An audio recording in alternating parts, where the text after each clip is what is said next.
Welcome to The Explainer. Today we're digging into one of the most popular video games on the planet, Minecraft. We're going to break down the science behind those digital blocks to figure out what this game is really doing to our brains. Okay, so here's our game plan. We'll start by exploring why Minecraft is such a huge phenomenon. Then we'll unpack the incredible cognitive benefits this science says it can have. After that, we got to confront the risks, things like addiction and physical strain. Then we'll get into strategies for finding a healthy balance, and finally, we'll look at what all this means for the future of play. So, what is it about these digital blocks that has such a powerful hold on us? I mean, it's become this genuine cultural force, right? It's way more than just entertainment. It's become a tool for creativity, a space for community, and even a platform for therapy. And that's really the core question we're digging into. Is it a toy, a tool, or a trap? To answer that, we have to move past those simple good or bad labels and actually look at what the scientific evidence says about Minecraft's real impact on our minds and our bodies. All right, let's start with the upside, because there's a lot of it.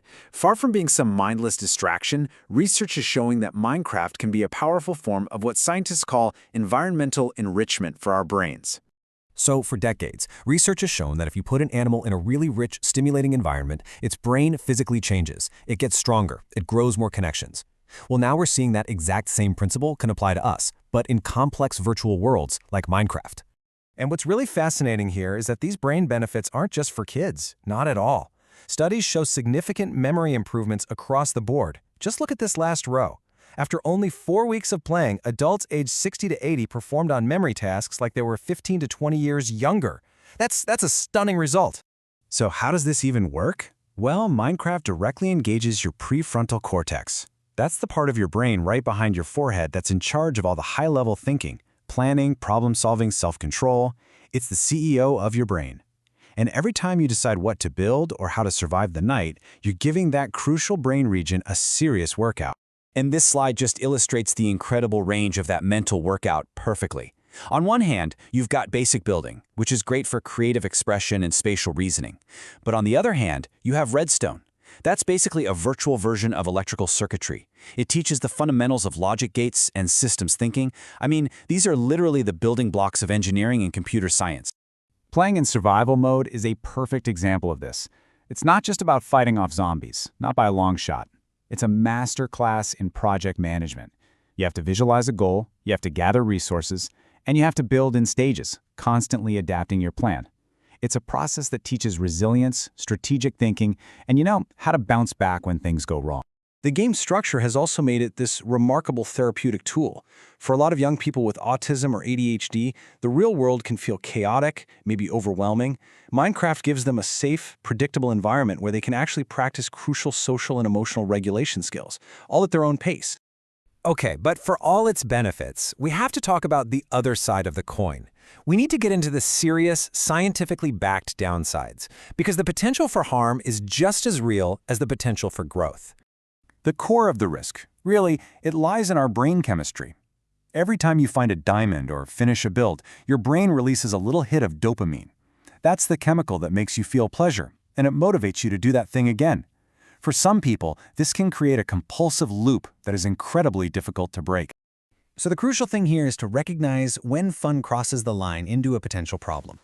Health professionals use criteria like these to diagnose what's called internet gaming disorder. If the game starts crowding out everything else, school, sleep, relationships, basic chores, it's just not a healthy hobby anymore. And it's not just about behavior either. Excessive gaming can put the brain into a state of chronic hyperarousal. See, your brain often doesn't know the difference between a real threat and a digital one. Fighting a virtual monster can trigger the exact same fight or flight response. And if that's happening for hours on end, day after day, it can lead to anxiety, poor emotional control, and just total burnout. And the risks aren't just in your head. They are very, very physical. We're seeing a huge rise in repetitive strain injuries like gamer's thumb, major postural problems from being hunched over a screen for hours, and of course, digital eye strain from staring at a bright screen without blinking enough. So, how do we get all the good stuff without the bad? Well, the answer isn't about just banning the game or setting some rigid number of hours. It's about being intentional. It's about focusing on the context of the play. The American Academy of Pediatrics actually has this fantastic framework, the 5 C's. First, consider the specific child. Then, evaluate the content. Are they just consuming or are they creating? Use it to calm, sure, but don't let it be the only tool. Make sure it isn't crowding out essentials like sleep or homework. And maybe most important of all, maintain open communication. Okay, here's a super simple but incredibly powerful trick to prevent digital eye strain. It's called the 20-20-20 rule. Every 20 minutes, you take a 20-second break to look at something that's 20 feet away. That's it. It just lets your eye muscles relax and reset. Simple, but it works. And here are a few more really practical things you can do. Play the game with them. It's actually an incredible way to connect. Make simple ergonomic adjustments to their setup. Get that monitor up to eye level. And create tech-free zones, like the dinner table or the bedroom, to protect family time and, of course, sleep. All right, for this last part, let's zoom out and consider the really big picture. Minecraft isn't just a game. It really represents a fundamental shift in how we think about play, about learning, and about human development. So why is this game so compelling? Well, the psychologist Peter Gray argues that it taps into one of our most ancient, primal instincts, the drive to build and shape our environment. He suggests that kids are so drawn to computers because they instinctively know that mastering the digital world is a critical survival skill for the 21st century. And this quote from him just nails it. Play is nature's way of ensuring that young mammals practice the skills they will need to survive and thrive. For thousands of years, kids played by practicing hunting or building shelters. Today, they're playing in virtual sandboxes, practicing the digital, collaborative, and creative skills they'll need for the world they're inheriting.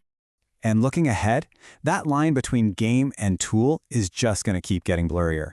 We're already seeing how platforms like Minecraft can support cognitive health from childhood all the way into our senior years, and how it can become a core part of neurodiversity affirmative therapy, which focuses on strengths, not deficits. Which leaves us with a final really crucial question. Minecraft has shown us the incredible potential of digital worlds to enrich our brains, but it's also shown us the very real dangers they pose to our well-being. So, what lessons are we going to carry forward as we build the next generation of these incredibly powerful virtual spaces?